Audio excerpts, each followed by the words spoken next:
ये विभूति उसके अनुभव का आनंद है। वो आनंद संसार के काम करते हुए भी मन को याद रहता है और तब मन उसी को याद करता है। काम करता वो भी उसी को याद करता है। जैसे अभी विषय को याद करता है, अब उसको याद करता है, तब कहना नहीं पड़ता, तन काम में और मन राम में अपने आप हो जाता है। ये स्थिति आ जाती है तो, और तब साधना में शीघ्र प्रगति हो जाती है, क्योंकि संसार का चिंतन अब आपका मन बहुत कम कर चुका होता है।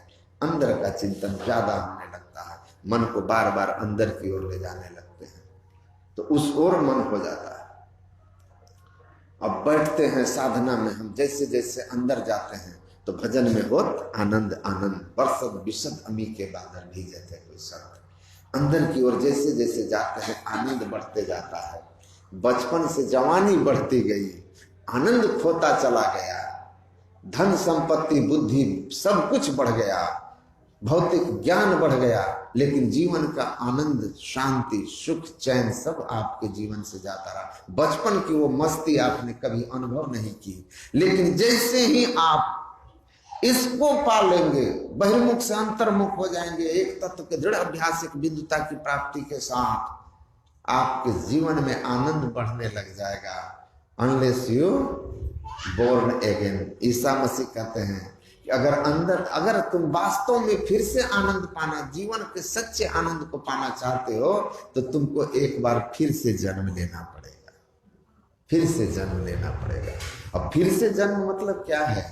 स्थूल शरीर से ऊपर उठ के सूक्ष्म शरीर में चला जाना, सूक्ष्म शरीर प्राप्त कर लेना, एक नया शरीर का अनुभव हो जाएगा, तो आप आनंद से भर जाएंगे, तब जीवन आनंदमय होगा। अब साधन अंदर की ओर साधना बढ़ेगी, आनंद बढ़ेगा, उम्र बढ़ते जाए साधना बढ़ती जाए, आनंद बढ़ता जाएगा, वरना बाहर की भौतिक व्यवस्थाएं बढ़ती जाएगी, उम्र बढ़ता जाएगा। अब बचपन का आनंद जवानी में चिंता फिक्र में नमक हल्दी में गुजर जाएगा।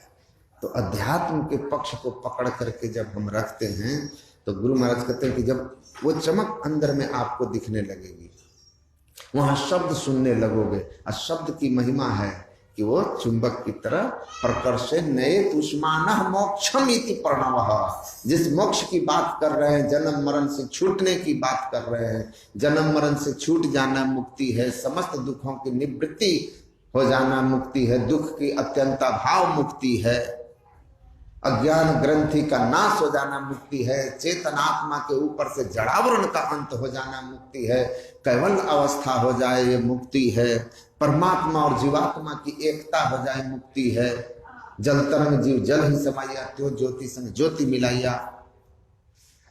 ये समस्त जो बातें हैं आपके जीवन में सहज ही हो जाएंगी। सब एक ही बात है, विषय भोग इच्छा मात्र को भोग इच्छाएं खत्म हो जाएगी। आत्मा के आनंद के सामने भोगों की स्थिति तो वोमिटिंग किए हुए भोजन, स्वादिष्ट भोजन की तरह होता है। संत कबीर साहब कहते हैं, एक बार जो उस रस को जान लेता है, रसो वर्जन रसो पश्य परम दृष्टवा निवर्तते, उस परम को जो देख लेता है, उसकी इंद्रियां उसके मन तो रहते ही नहीं हैं, ना ही उनके अंदर किसी विषय रस की कामना रह जाती है। वो आनंद रस, वो ईश्वरीय रस, वो ब्रह्म रस को पा लिया। जिसने ब्रह्म रस को पाया, शोकत मृग विषय रूप निशिवासर धावे। वो क्यों विषय रस की ओर भागेगा जिसने ब्रह्म रस को जाना है? तो मोक्ष की अवस्था शरीर इंद्रियों से छूटकर अपने आप को उस अवस्था में ले जाना है जहां हम ब्रह्मास्मि का बोध हो जाता है। आप अपने स्वरूप को जान जाते हैं, आप अपने आप को पहचान जाते हैं। को हम, महर्षि रमन कहते थे, को हम, मैं कौन हूं, हु एम आई, मैं कौन हूं। All the spiritual quest begins from this question, who am I. समस्त आध्यात्मिक खोज साधना इसी से शुरू होती है कि मैं कौन हूं। मैं शरीर नहीं हूं, मैं इंद्रिया नहीं हूं, मैं मन नहीं हूं, मैं बुद्धि नहीं हूं, मैं चित्त नहीं हूं, मैं अहंकार नहीं हूं। मैं कौन हूं?